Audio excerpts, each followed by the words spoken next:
I decided to visit my wife at her job as a CEO.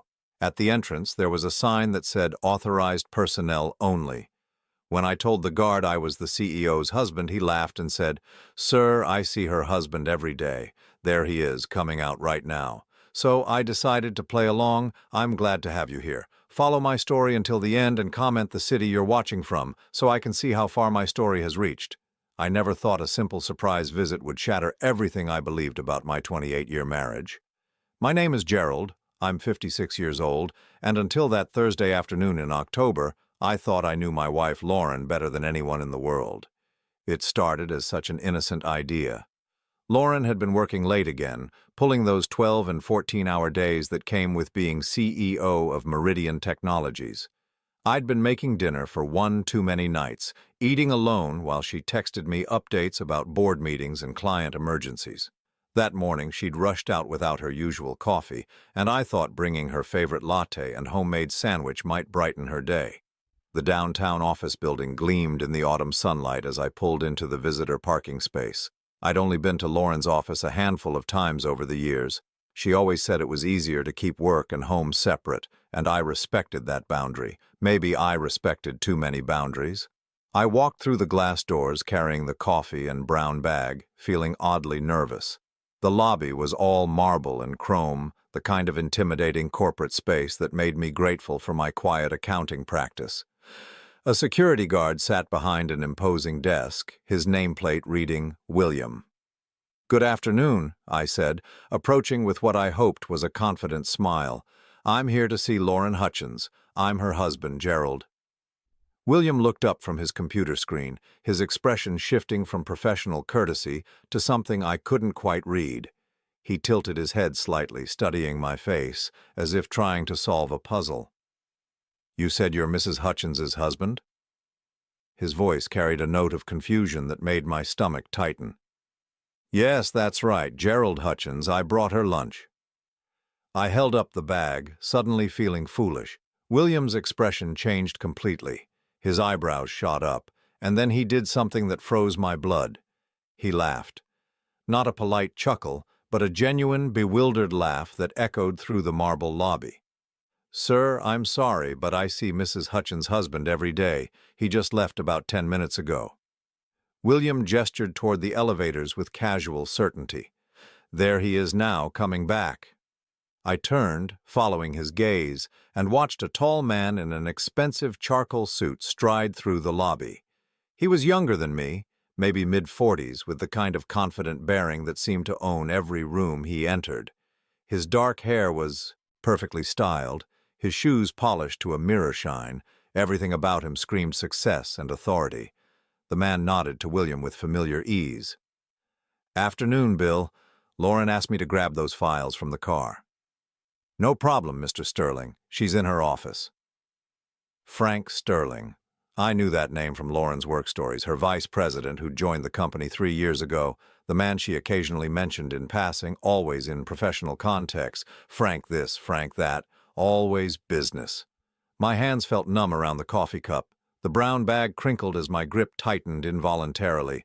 Everything in me wanted to speak up, to correct this massive misunderstanding, but my voice had completely abandoned me. William was looking between Frank and me now, genuine confusion creasing his features. "I'm sorry, sir, but are you sure you're Mrs. Hutchins' husband? Because Mr. Sterling here is married to her." The words hit me like physical blows. Married to her, present tense, not was married, not claims to be married, but a simple, matter-of-fact statement that shattered my reality. Frank paused mid-stride, his attention drawn to our conversation. When his eyes met mine, I saw something flicker across his face. Not guilt, not surprise, but recognition.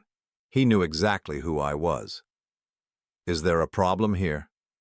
Frank's voice was smooth, controlled, the voice of a man accustomed to managing difficult situations. Something cold and calculating passed through my mind in that moment. Every instinct screamed at me to explode, to demand answers, to create the scene this situation deserved. But a deeper wisdom, born from 28 years of reading people and situations in my accounting practice, told me to play along. "Oh, you must be Frank. I said, forcing my voice to remain steady. Lauren's mentioned you. I'm Gerald, a friend of the family. The lie tasted bitter, but it bought me time to think. I was just dropping off some documents for Lauren. Frank's shoulders relaxed slightly, but his eyes remained watchful. Ah, yes. Lauren's mentioned you too. Had she? What had she said? She's in meetings most of the afternoon, but I can make sure she gets whatever you brought. I handed over the coffee and sandwich, my movements mechanical. Just tell her Gerald stopped by. Of course. Frank's smile was perfectly professional, perfectly normal, as if we hadn't just had the most surreal conversation of my life. I walked back to my car in a daze, my legs moving without conscious direction. The October air felt sharp against my skin, but I barely noticed. Everything looked the same as when I'd arrived 30 minutes ago, but my world had fundamentally shifted. Sitting in the driver's seat, I stared at the office building through my windshield. 28 years of marriage. 28 years of sharing a bed, a home, dreams, fears, inside jokes that nobody else understood. 28 years of believing I knew this woman, completely. My phone buzzed with a text from Lauren. Running late again tonight, don't wait up, love you. Love you.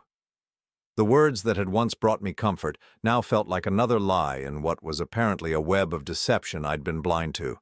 How long had this been going on? How many times had Frank been introduced as her husband while I sat at home, making dinner for one, believing her stories about late meetings and business dinners? I started the car and drove home through familiar streets that suddenly felt foreign. Our house looked the same, the red brick colonial we'd bought when Lauren first made partner at her previous firm, the garden she'd insisted on planting our second year there, the mailbox with both our names printed in careful script. Everything exactly as I'd left it, except now I knew it was all built on lies. Inside, the silence felt different. It wasn't the comfortable quiet of a home waiting for its occupants to return. It was the hollow emptiness of a stage set, a carefully constructed facade. I walked through rooms filled with our shared memories, vacation photos, wedding pictures, the ceramic bowl Lauren had made in that pottery class she'd taken 5 years ago. Had any of it been real? I made myself a cup of tea and sat at the kitchen table, staring at nothing.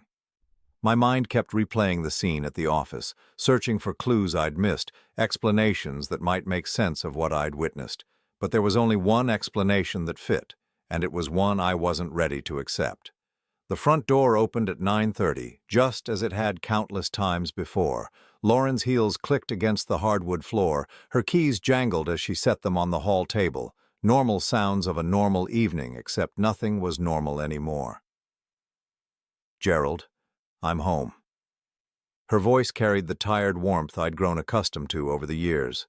She appeared in the kitchen doorway, looking every inch the successful CEO in her tailored navy suit, her blonde hair still perfectly arranged despite her long day.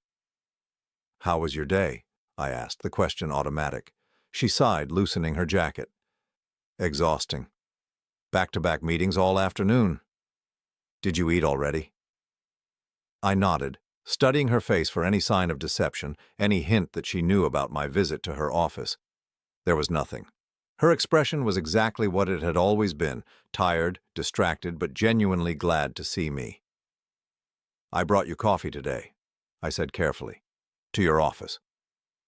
Lauren paused in the middle of reaching for a glass. For just a fraction of a second, something shifted in her expression. Then she smiled.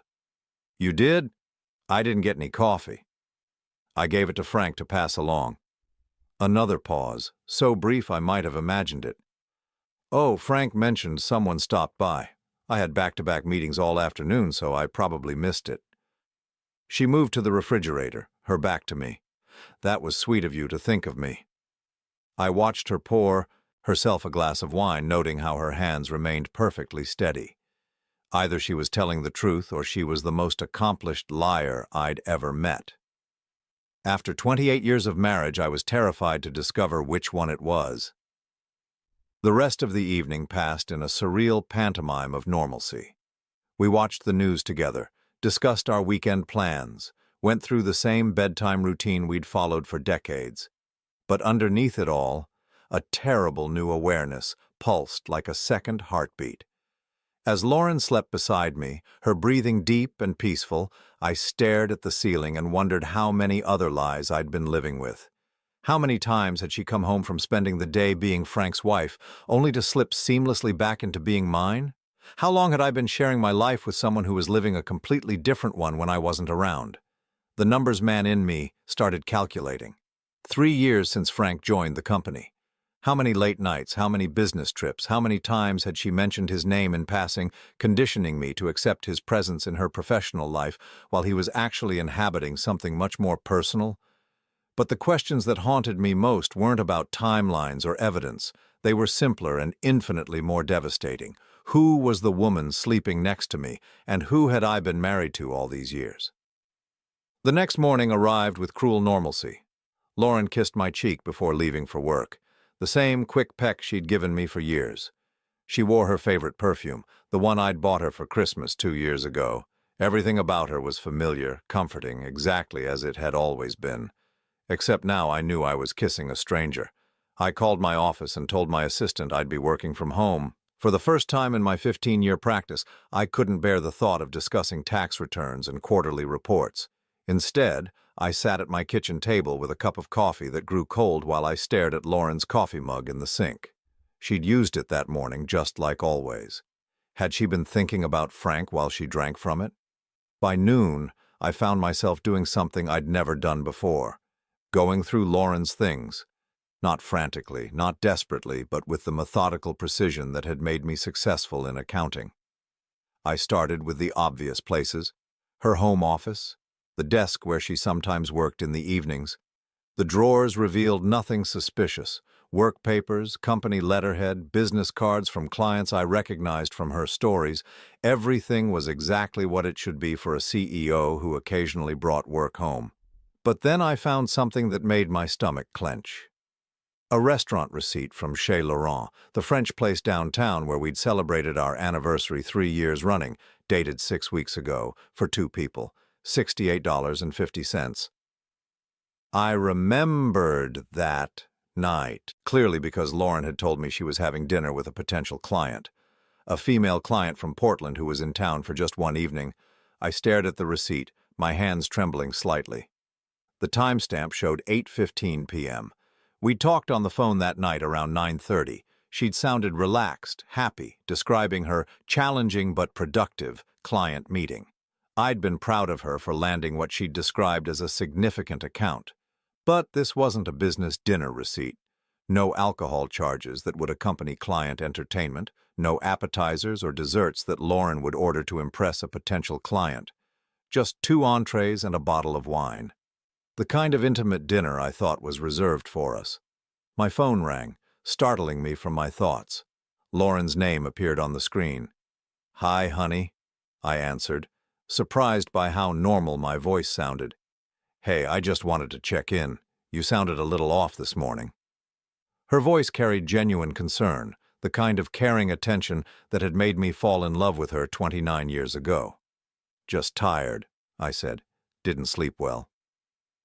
"Maybe you should take a real break today. You've been working so hard lately." The irony of her suggestion wasn't lost on me. While I'd been working hard at my small practice, she'd apparently been working hard at maintaining 2 separate lives.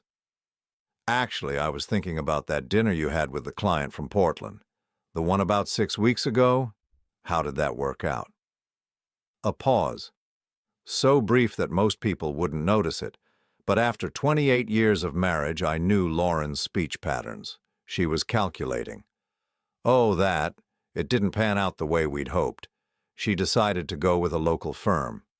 Her voice remained steady, casual. "Why do you ask?" "Just curious. You seemed excited about it at the time." "Well, you win some, you lose some." I could hear typing in the background. She was probably answering emails while talking to me, multitasking the way she always did. "I should get back to this board meeting prep. See you tonight?" "See you tonight." After she hung up, I sat staring at the receipt. Either she was lying about the client meeting or she was lying about the dinner. Either way, she was lying. I spent the rest of the afternoon like a detective in my own life, examining familiar things with new eyes. The credit card statements I'd always glanced at casually, trusting Lauren to handle our finances since she made 3 times what I did. Now I studied them line by line. Lunch charges on days when she'd told me she was brown-bagging it to save money. Gas station purchases in neighborhoods across town, far from her usual routes. A charge at Barnes & Noble for $37.12 on a Tuesday afternoon when she'd supposedly been in back-to-back meetings. Lauren hadn't bought a book for pleasure reading in years, claiming she was too tired after work to focus on anything but trade magazines. But the most damning discovery came from her laptop. She'd left it open on the kitchen counter, something she'd been doing more frequently over the past year.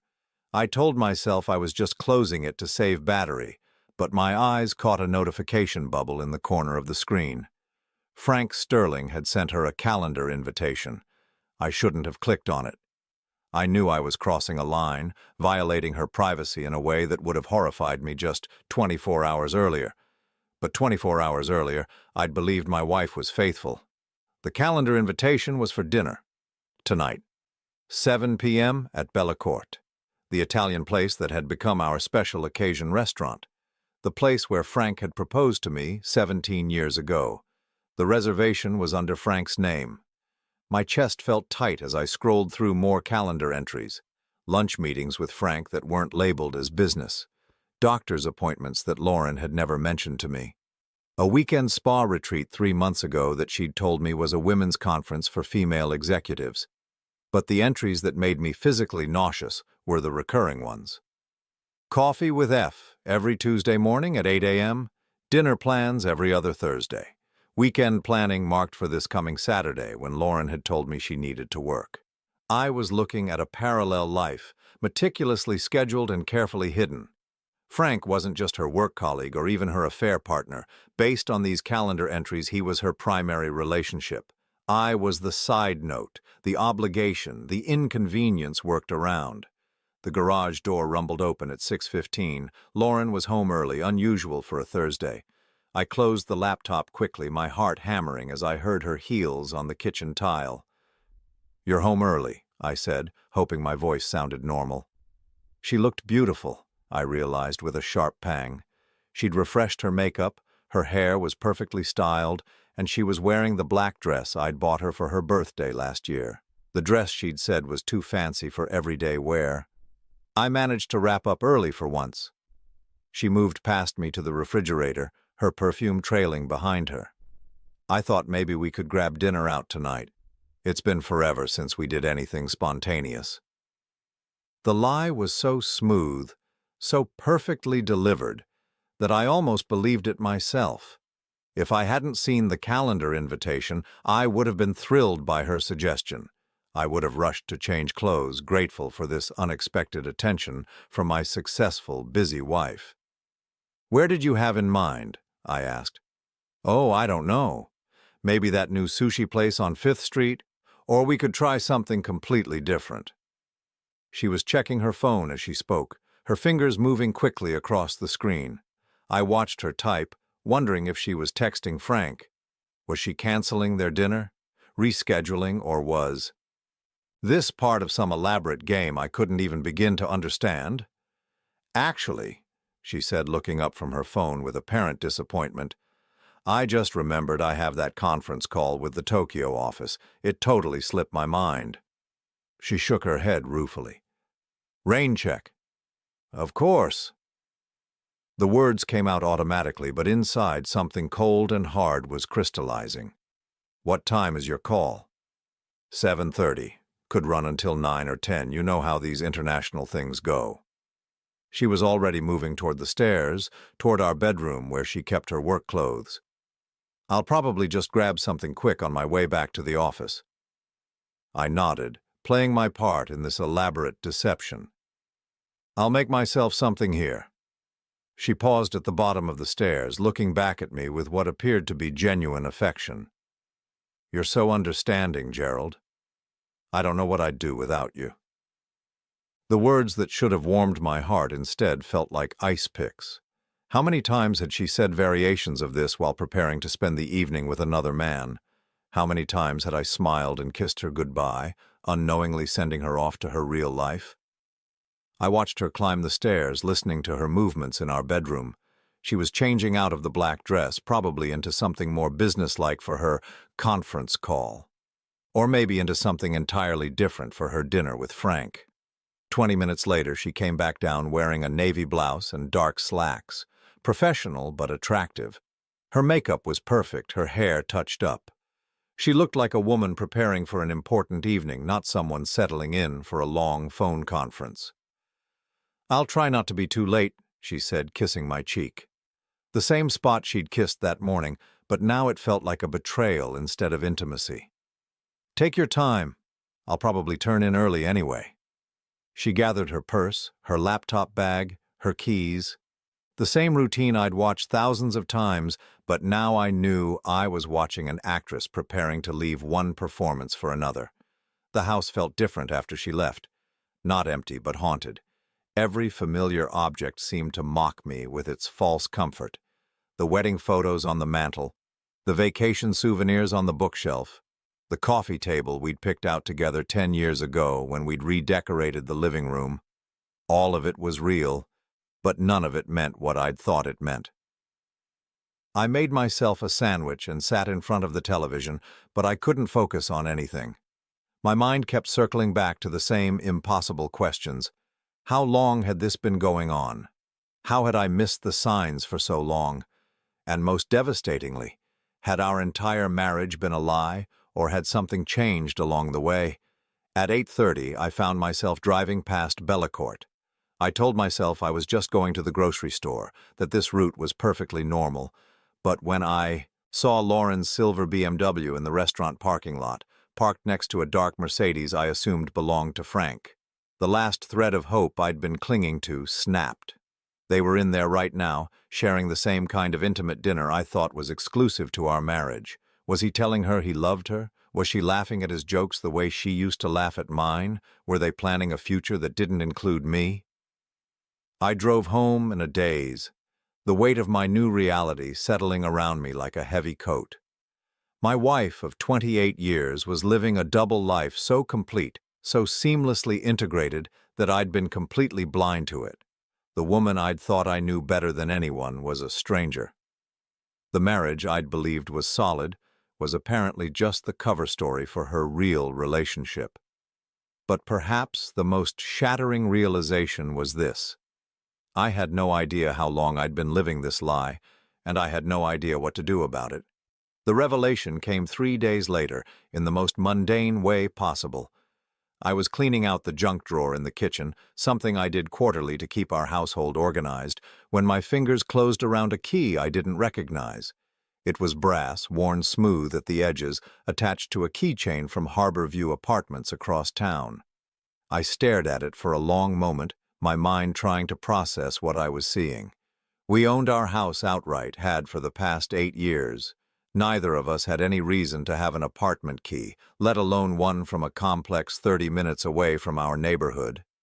That afternoon, while Lauren was at what she'd called a client presentation, I drove to Harbor View Apartments. The complex was nice, upscale but not ostentatious. The kind of place where successful professionals might keep a discreet second residence. I sat in my car in the visitor parking area, staring at the key in my palm and wondering if I really wanted to know what door it opened. The answer came when I saw Frank's Mercedes pull into a numbered space. I watched him get out, carrying a grocery bag and what looked like dry cleaning. He moved with the easy familiarity of someone coming home, not someone visiting. When he disappeared into Building C, I waited exactly 10 minutes before following. The key fit perfectly into apartment 214. The door opened onto a life I never knew existed.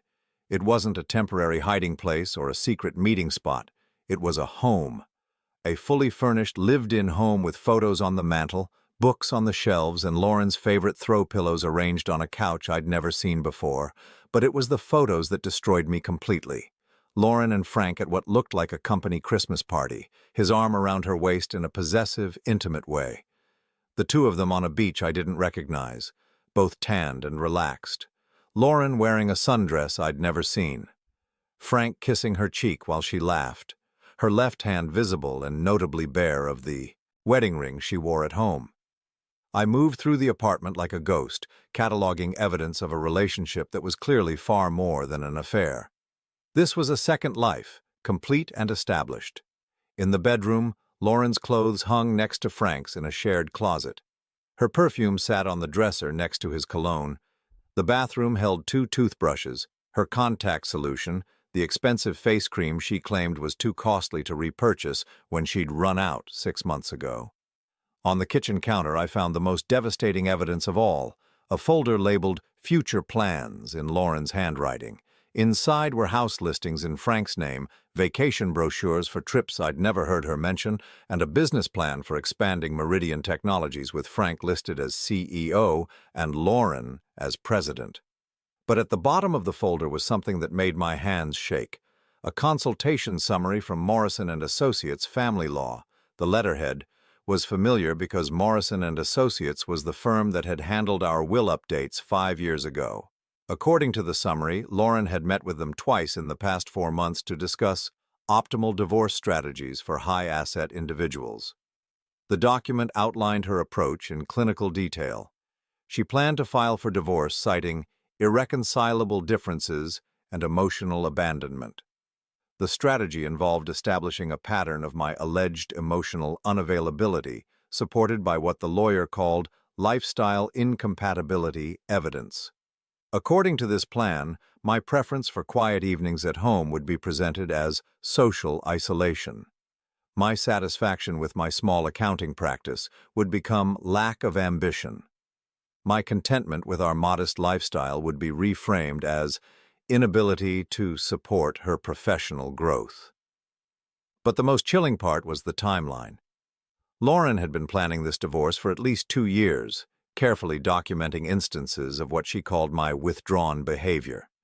She'd been creating a narrative of our marriage that painted me as an inadequate husband who'd gradually become emotionally unavailable. The woman I'd been living with, loving, trusting, had been systematically building a case against me while I remained completely oblivious. I sat on their couch, surrounded by evidence of their shared life, and tried to process the magnitude of the deception. This wasn't just an affair that had gotten out of hand. This was a calculated replacement of one life with another. Frank hadn't just stolen my wife. He'd systematically assumed my role while I was gradually being written out of the story. My phone buzzed with a text from Lauren. "Running late tonight. Don't wait up. Love you." Love you. The same words she'd probably texted me from this very apartment, maybe while Frank was cooking dinner in their kitchen or while they were planning their next vacation together. How many times had she sent me loving messages, while actively living a completely different life? I photographed everything with my phone, my accountant's mind automatically creating the documentation I'd need later. The photos, the legal documents, the evidence of their shared residence. But as I worked, a strange calm settled over me. For 3 days I'd been tormented by uncertainty, by the gap between what I knew and what I suspected. Now I had answers, and while they were devastating, they were also clarifying. Lauren hadn't just been having an affair. She'd been conducting an elaborate long-term plan to transition from one life to another, with me as the unwitting supporting character in my own replacement.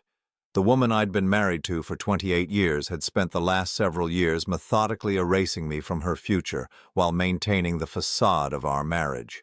When I got home, I found Lauren's laptop open on the kitchen counter again. This time, I didn't hesitate.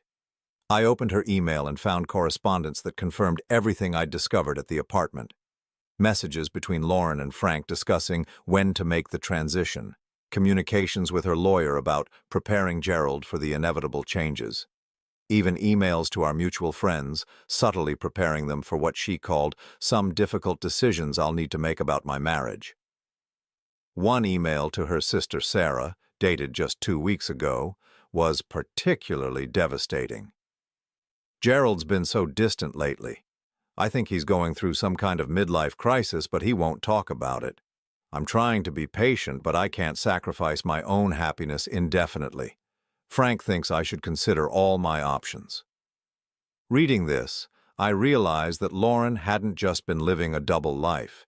She'd been actively rewriting our marriage history to justify her planned exit. Every quiet evening I'd spent reading while she worked on her laptop, every time I'd encouraged her to pursue her career ambitions even when it meant less time together, every instance of my being supportive rather than demanding had been transformed into evidence of my inadequacy as a husband. The cruelest part was recognizing how she'd manipulated my own responses to support her narrative. When she'd started working later and traveling more, I'd been understanding. When she'd seemed stressed and distant, I'd given her space. When she'd suggested we needed better communication, I'd agreed to couples counseling, never realizing I was providing her with material to use against me later. That night, Lauren came home at nearly 11 o'clock, apologizing for her late evening with client entertainment. She kissed my cheek and asked about my day, the same routine we'd followed for years. But now I could see it for what it was. A performance designed to maintain the status quo until she was ready to execute her exit strategy. "How was the client dinner?" I asked, testing her reaction. "Productive, I think. We're trying to land this big contract, and sometimes these things require extra relationship building." She moved around the kitchen with practiced ease, making herself a cup of tea. Frank was there too, of course, since he'll be managing the account if we get it. Frank was there too, of course he was. I wondered if they'd laughed about this conversation later in their shared apartment while planning their shared future. "That's good," I said. "You and Frank work well together." Lauren paused, cup halfway to her lips. "We do. He really understands the business side of things." There was something in her voice, a warmth that she used to reserve for talking about me. "He's been instrumental in some of our biggest wins lately." I nodded, playing my part in this elaborate charade. But inside, I was calculating. How long did I have before she filed for divorce? How much more evidence did she need to gather to support her strategy? How many more times would I kiss her goodnight while she planned my replacement? As I lay in bed that night, listening to Lauren's peaceful breathing beside me, I realized that the woman I'd been married to for 28 years was essentially gone. In her place was someone who could maintain this level of deception with apparent ease, someone who could plan my emotional and financial destruction while accepting my love and support. But perhaps, most devastating of all, was the recognition that I'd been living with a stranger for months, possibly years, without ever suspecting it. The Lauren I thought I knew, the woman I'd built my life around, had been gradually replaced by someone capable of this level of calculated betrayal. The question now wasn't whether my marriage was over. The question was whether it had ever really existed at all. I chose Saturday morning for the confrontation. Lauren was in our kitchen wearing the pale yellow robe I'd bought her 3 Christmases ago, sipping coffee from her favorite mug while scrolling through her phone. It was the kind of peaceful domestic scene that had once filled me with contentment. Now it felt like watching a performance I could no longer pretend to believe. "We need to talk," I said, setting the folder of evidence on the kitchen table between us. Lauren looked up from her phone, her expression shifting from casual attention to sharp awareness as she saw the documents. Her coffee mug paused halfway to her lips, and for just a moment I saw something flicker across her face that might have been relief. "What's this about?" she asked, but her voice lacked the confusion it should have carried. She knew exactly what this was about. "I went to your apartment yesterday, the one at Harbor View." I sat down across from her, noting how her shoulders straightened, how her breathing shifted to something more controlled. "I used the key from our junk drawer." Lauren set down her mug with deliberate precision. When she looked at me again, the mask was gone. The loving wife, the concerned partner, the woman who'd been apologizing for late nights and long meetings had disappeared. In her place sat someone I barely recognized, someone whose eyes held a coldness I'd never seen before. "I see." Her voice was calm, matter-of-fact. "How much do you know?" The question hit me like a physical blow, Not denial, not confusion, not even anger. Just a practical inquiry about the extent of my discovery, as if we were discussing a business problem that needed to be managed. Everything, I said. The apartment, Frank, the divorce planning, the legal strategy, all of it. Lauren nodded slowly, her fingers drumming against the table in a rhythm I recognized from her board meetings. She was calculating, processing, deciding how to handle this unexpected development in her carefully orchestrated plan. "How long have you known?" she asked. "Since Thursday, when I visited your office and the security guard told me he saw your husband every day."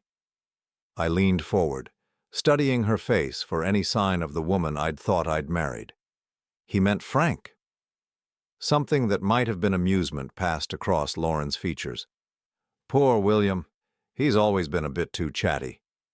She reached for her coffee again, her movements unhurried. "I suppose this complicates things." "Complicates things?" I could hear my voice rising despite my efforts to stay calm. "Lauren, we've been married for 28 years. You've been living with another man, planning to divorce me, and all you can say is that this complicates things?" She sighed, a sound of mild irritation rather than distress. "Gerald, let's not be dramatic about this. We both know this marriage has been over for years." "We both know?" I stared at her, searching for any trace of the woman who'd kissed me goodbye every morning, who'd said she loved me just 3 days ago. "I didn't know anything. I thought we were happy." Lauren's laugh was short and utterly without humor. "Happy? Gerald, when was the last time we had a real conversation? When was the last time you showed any interest in my career, my goals, anything beyond your little accounting practice and your quiet evenings at home? I've always supported your career. I've always been proud of what you've accomplished." "You've been passive," she corrected, her voice taking on the sharp edge I'd heard her use with underperforming employees. "You've been content to let me carry the financial burden, the social obligations, the responsibility for actually building a life worth living. You've been perfectly happy to coast along in your comfortable little routine while I've been growing, changing, becoming someone who needs more than you've ever been willing to offer." Each word felt like a carefully aimed dart, hitting targets I didn't even know were vulnerable. "If you felt that way, why didn't you talk to me? Why didn't you tell me what you needed?" "I tried, Gerald. God knows I tried. But every time I brought up traveling more, expanding your practice, moving to a better neighborhood, you found excuses. You were always perfectly satisfied with exactly what we had, no matter how much I outgrew it." I thought about our conversations over the years, trying to remember these attempts at communication she was describing. There had been discussions about travel that I'd thought were casual daydreaming, suggestions about moving that I'd assumed were just idle speculation, comments about my practice that I'd interpreted as gentle teasing rather than serious criticism. "So you decided to replace me instead of work with me." Lauren's expression softened slightly, but not with affection. It was the kind of gentle patience she might show a slow student. "I didn't set out to replace you. I met Frank 3 years ago when he joined the company. He was everything you're not: ambitious, dynamic, interested in building something bigger than himself. At first it was just professional respect. Then it became friendship. Then it became more." "When?" The question came out as barely a whisper. "When what? When did it become more?" She considered this, tilting her head as if trying to recall the details of a business transaction. "About 2 years ago. Frank had just closed his first major deal with us. We went out to celebrate, and we ended up talking until 3 in the morning about our dreams, our plans, the kind of life we wanted to build. It was the most stimulating conversation I'd had in years. You came home that night. I remember you said the client dinner ran late." "It did, in a way." Lauren's voice was matter-of-fact, as if she were describing something that had happened to someone else. "That's when I realized what I'd been missing.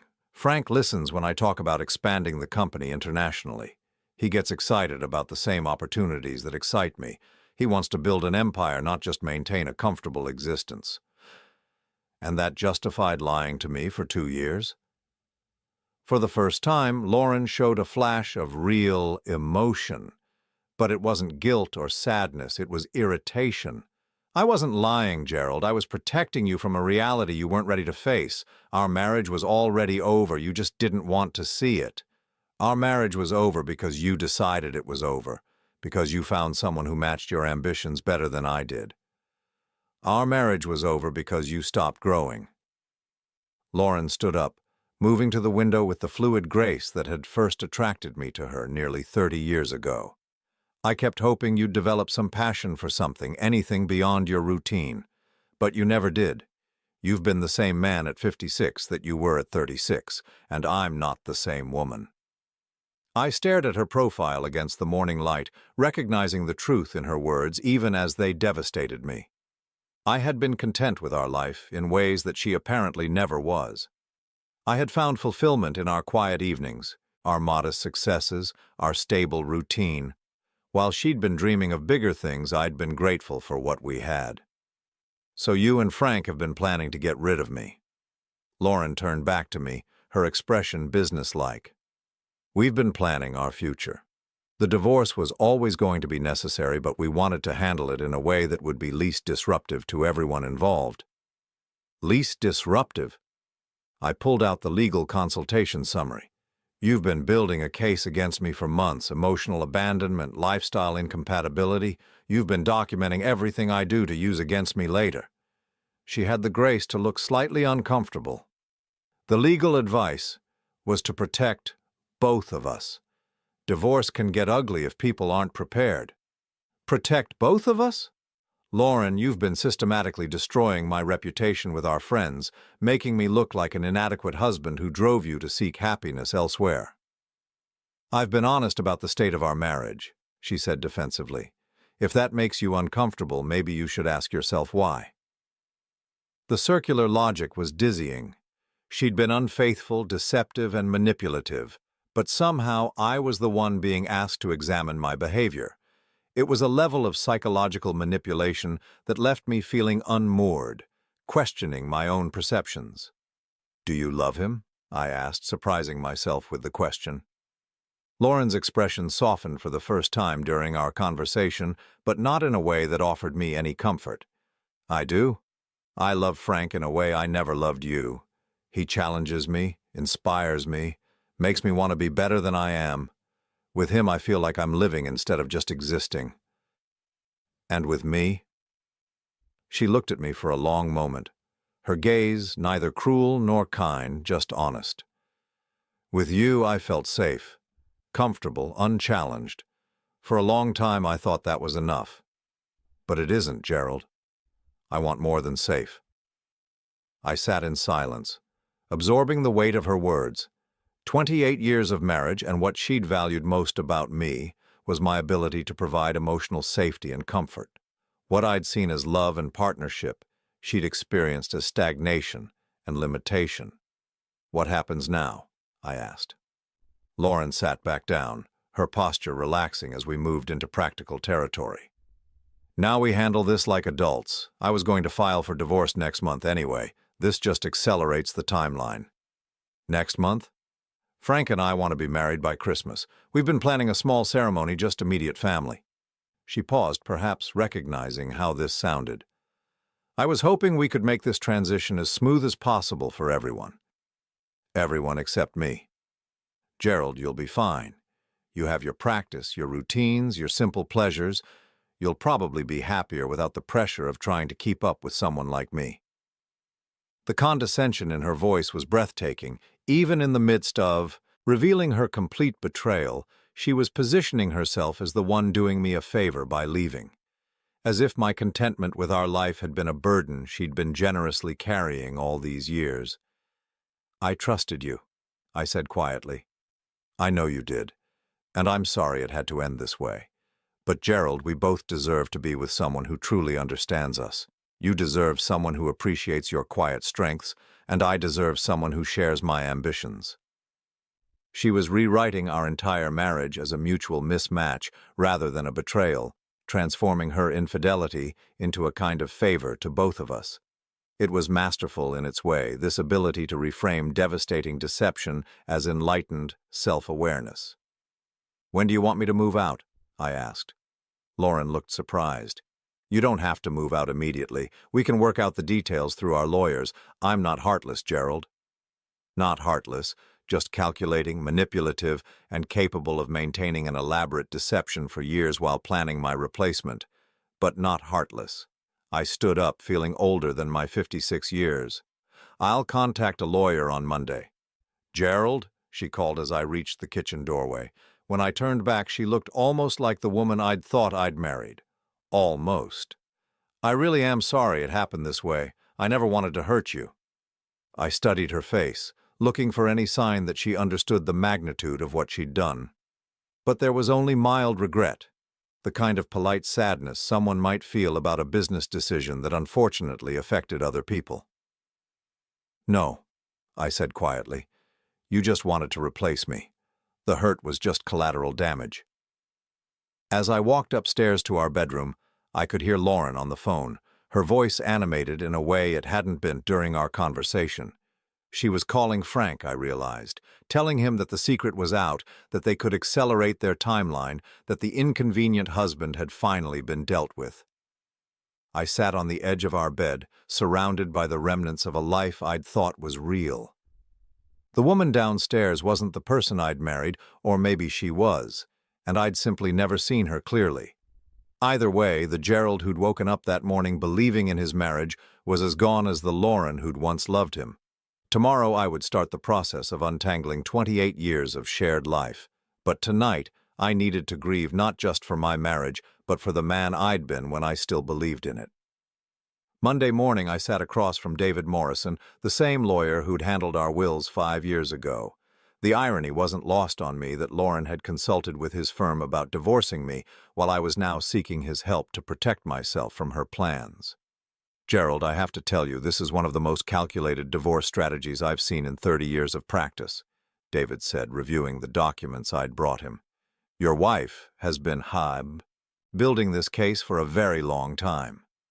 I nodded, watching him flip through photographs of the apartment, copies of the legal consultation notes, and printouts of Lauren's carefully documented evidence against me. What are my options? David leaned back in his leather chair, his expression thoughtful.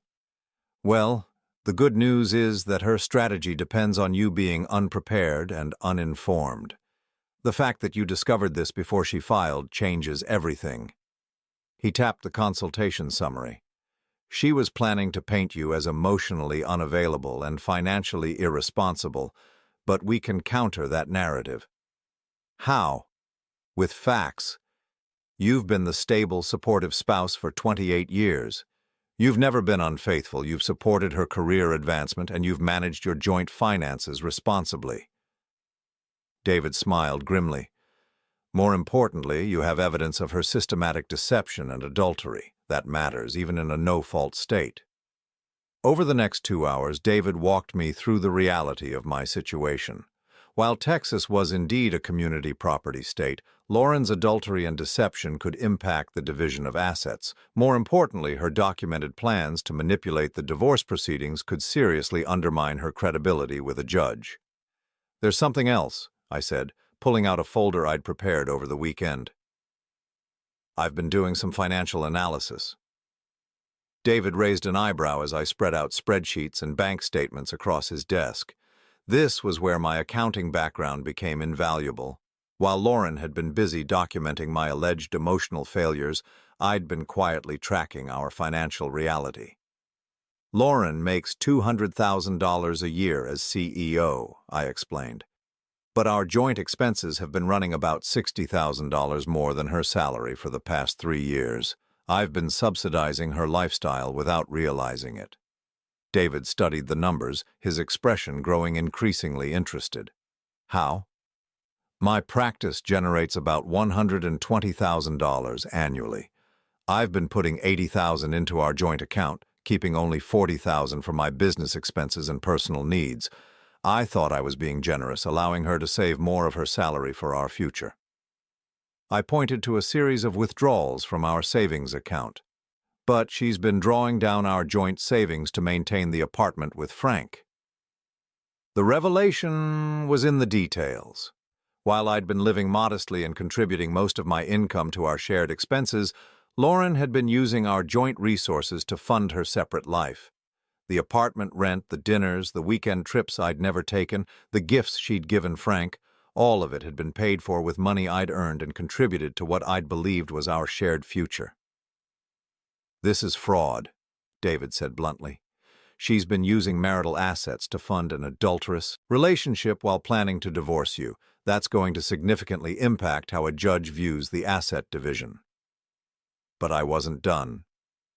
Over the weekend, I'd done something that felt foreign to my naturally trusting nature. I'd investigated my own wife's business dealings. What I'd found had shocked me even more than her personal betrayal. "There's more," I said, pulling out another set of documents.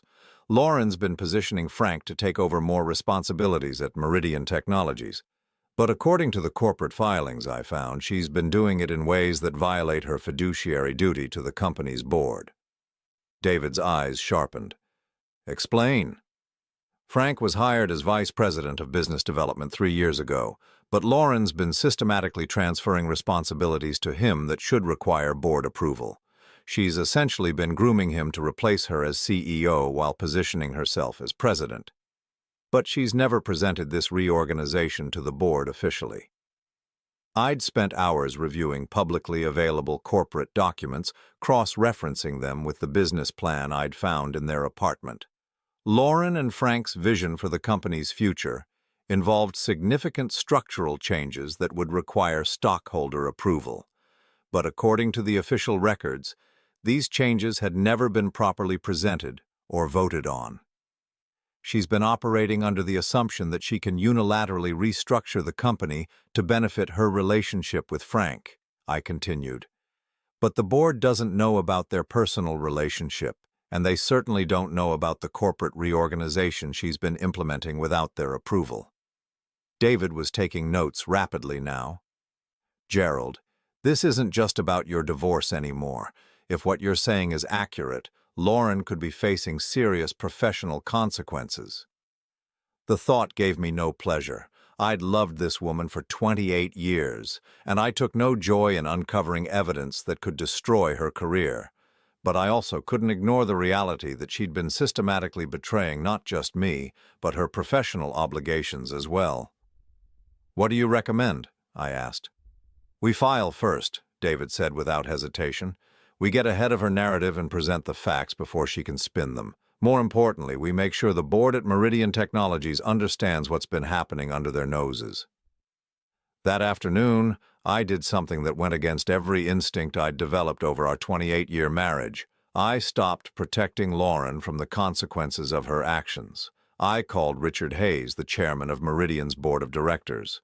Richard and I had met several times at company functions over the years, and I'd always liked his straightforward approach to business. "Gerald, what can I do for you?" Richard's voice was warm, unsuspecting. "Richard, I need to bring something to your attention regarding corporate governance issues at Meridian. It's complicated, but I think the board needs to be aware of some structural changes that may not have been properly authorized." There was a pause. "What kind of structural changes?" I spent the next 20 minutes carefully outlining what I'd discovered, sticking to facts and avoiding personal details about my marriage. Richard listened without interruption, his questions growing more pointed as I described the unauthorized reorganization that had been taking place. "Jesus, Gerald, are you saying Lauren's been implementing major corporate changes without board approval?" "I'm saying that based on the documents I've seen, there appears to be a significant disconnect between what's been happening operationally and what's been reported to the board." "And you're bringing this to me because?" I took a deep breath. "Because I believe in corporate integrity, and because the board has a right to know what's being done in their name." After I hung up, I sat in my office feeling a strange mixture of satisfaction and sadness. For years, I'd been the supportive husband who cleaned up Lauren's messes, smoothed over her occasional ethical shortcuts, and provided the stable foundation that allowed her to take professional risks. Now I was the one creating consequences she'd have to face. That evening, Lauren came home later than usual.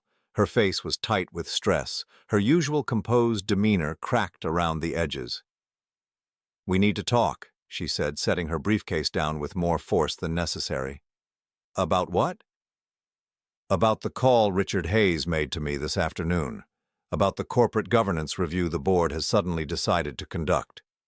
Her eyes were hard, calculating. About the fact that my own husband is apparently trying to destroy my career. I met her gaze steadily. I shared factual information about corporate reorganization that appeared to lack proper authorization. Nothing more. Don't play innocent with me, Gerald. You knew exactly what you were doing. Yes, I did. The same way you knew exactly what you were doing when you spent 2 years planning my replacement. Lauren's composure finally cracked. This is different, and you know it.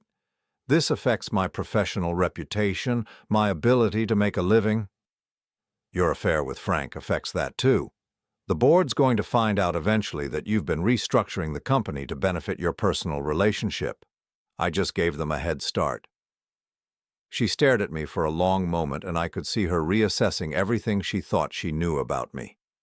The passive, supportive husband who'd never challenged her decisions was gone. In his place was someone who understood the value of information and wasn't afraid to use it. "What do you want?" she asked finally. "I want you to stop treating me like I'm stupid," I said. "I want you to acknowledge that your actions have consequences beyond your personal happiness. And I want you to understand that I'm not going to quietly disappear just because it would be convenient for your new life plan." Lauren sat down across from me, her posture defensive. "The board review will pass. There's nothing illegal about operational restructuring." "Maybe not illegal, but unauthorized restructuring that benefits your romantic partner.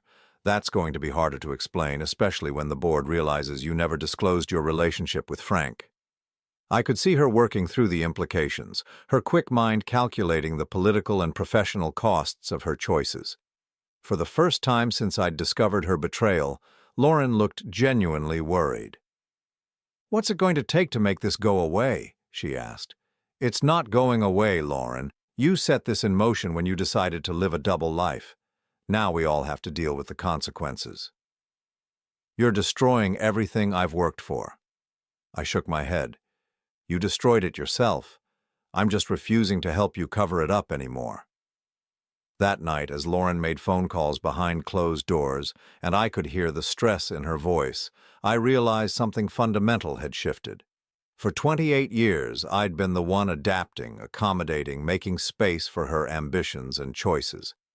Now, for the first time, she was the one having to adapt to consequences she couldn't control. It wasn't revenge exactly. It was something quieter but more powerful, the simple refusal to continue enabling someone who'd been systematically betraying me. Lauren had built her new life on the assumption that I would remain passive, predictable, manageable. She was about to discover how wrong that assumption had been.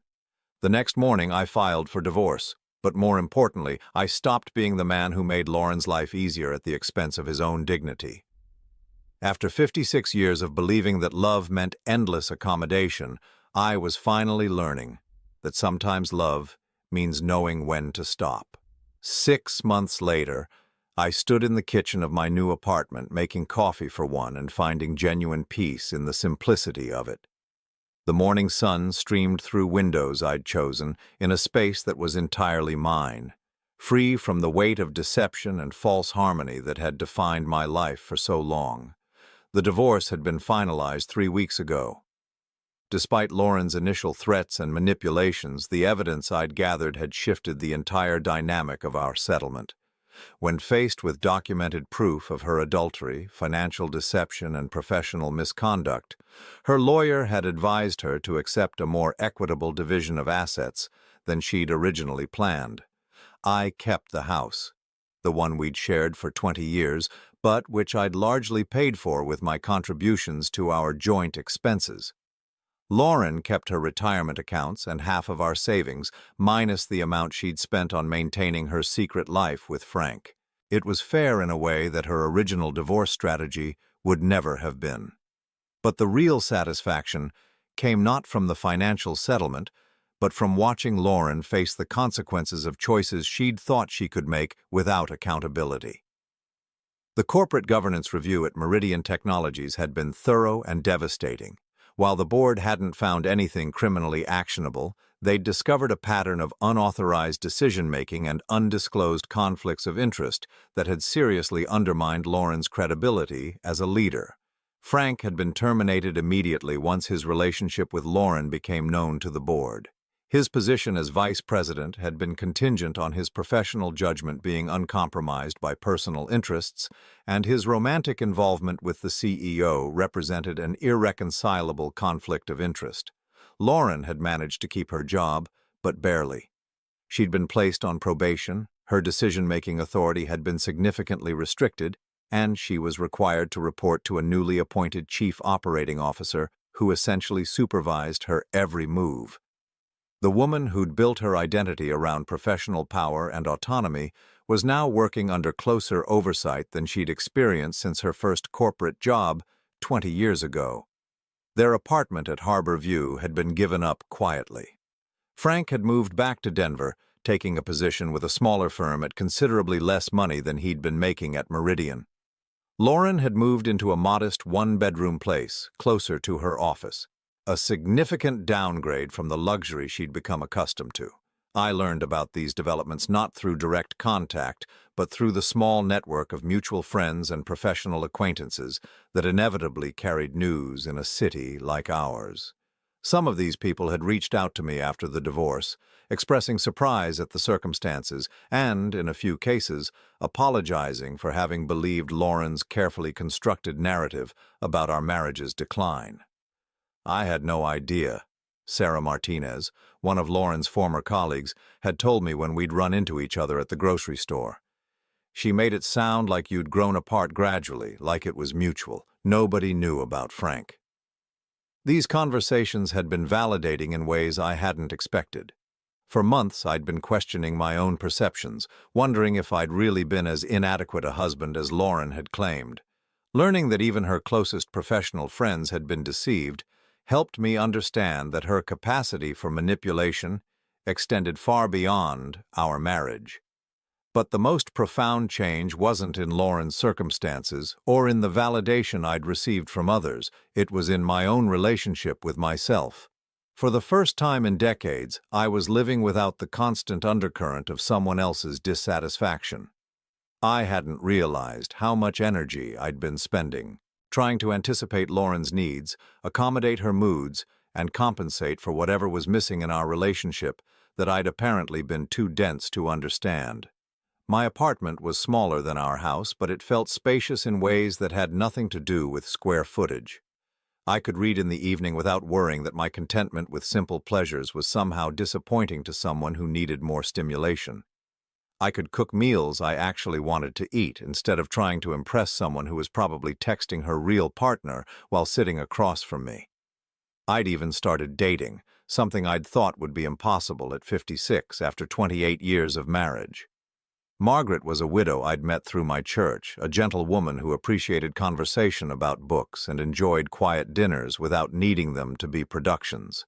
She found my contentment with simple pleasures charming rather than limiting, and her uncomplicated affection was a revelation after years of trying to earn love from someone who'd been systematically withdrawing it. The strangest part was realizing how much happier I was without the marriage I'd thought I'd been fighting to save. Lauren had been right about one thing. We had grown incompatible, but not in the way she'd described. She'd become someone who could maintain elaborate deceptions while accepting love from someone she was actively betraying. I'd remained someone who believed in honesty, loyalty, and the possibility of working through problems together. Her version of growth had required discarding the values that had built our marriage. My version of growth was learning to protect those values from people who would exploit them. One evening in late spring, I was sitting on the small balcony of my apartment, reading and enjoying the sunset, when my phone rang. Lauren's name appeared on the screen, the first time she'd called since our divorce was finalized. I almost didn't answer. We had nothing left to discuss, no shared obligations that required communication. But curiosity won. "Hello, Lauren." "Gerald." Her voice sounded tired, older somehow. "I hope I'm not disturbing you. What can I do for you?" There was a long pause. I wanted to apologize for how everything happened, for the way I handled things. I waited, saying nothing. I know you probably don't want to hear this, but I've had a lot of time to think about what I did, about the choices I made. Another pause. You didn't deserve what I put you through. No, I didn't. I convinced myself that our marriage was already over, that I was just being honest about reality. But the truth is, I ended it long before I admitted it to myself. I ended it when I decided you weren't enough anymore, instead of trying to work with you to build something better. I found myself genuinely curious about this conversation. What's prompted this reflection? Lauren let out a sound that might have been a laugh, but without humor. Losing everything I thought I wanted. Frank and I lasted exactly 6 weeks after he moved to Denver.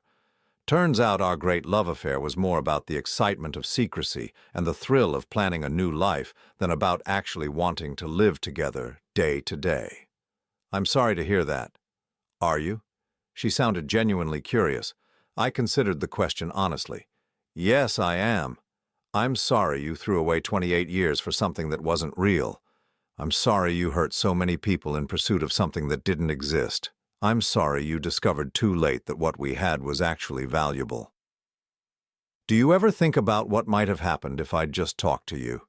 If I'd been honest about feeling restless instead of creating this whole elaborate deception? Sometimes, I admitted. But Lauren, the problem wasn't that you felt restless or wanted more from life. The problem was that you chose deception and betrayal instead of honest communication. You chose to replace me instead of working with me. I know that now. Do you? Because even in this apology, you're focusing on the outcome that didn't work out for you, not on the damage you caused along the way. You're sorry that your strategy failed, not sorry that your strategy involved systematically lying to someone who loved you. Silence stretched between us. You're right, she said finally. Even now, I'm still making it about me. Yes, you are. I hope you're happy, Gerald. I hope you found someone who appreciates what I was too selfish to value. I have. Her name is Margaret, and she's everything you never were. Honest, kind, and capable of love without manipulation. Good. You deserve that. After she hung up, I sat on my balcony as the sun finished setting, thinking about the strange journey that had brought me to this peaceful evening. A year ago, I'd been living a lie without knowing it, married to someone who was systematically planning my replacement while accepting my love and support. Now I was alone, but not lonely. Starting over, but not starting from scratch. I'd learned that contentment wasn't a character flaw and that my capacity for loyalty and trust, while it had made me vulnerable to exploitation, was also what made me capable of real intimacy with someone who shared those values. Lauren had seen my satisfaction with our quiet life as evidence of my limitations. Margaret saw it as evidence of my ability to find joy in authentic connection rather than needing constant external validation. The difference wasn't in what I offered, but in who was receiving it. As I prepared for bed that night, I reflected on something that would have surprised the Gerald of a year ago. I was grateful for Lauren's betrayal. Not because I'd enjoyed the pain of discovery or the difficulty of divorce, but because it had freed me from a relationship that was slowly killing my spirit. For years, I'd been trying to be enough for someone who had decided I wasn't. I'd been accepting love as a conditional gift that could be withdrawn if I failed to meet evolving standards I was never allowed to understand. I'd been living in fear of disappointing someone who was already planning my replacement. Now I was living with someone who loved me, not despite my contentment with simple pleasures, but because of it. Someone who saw my loyalty as a gift rather than an expectation, my honesty as a treasure rather than a burden. At 56, I'd learned that sometimes the best thing that can happen to you is losing something you thought you couldn't live without. Sometimes freedom comes disguised as loss, and sometimes the most loving thing you can do is stop enabling someone who's been systematically betraying you. Lauren had been right about one thing. We both deserved to be with someone who truly understood us. She deserved someone capable of the same level of deception and manipulation that she was. And I deserved someone whose love didn't come with conditions, expiration dates, and exit strategies. As I turned off the lights in my small, honest apartment, I realized that for the first time in years, I was exactly where I belonged.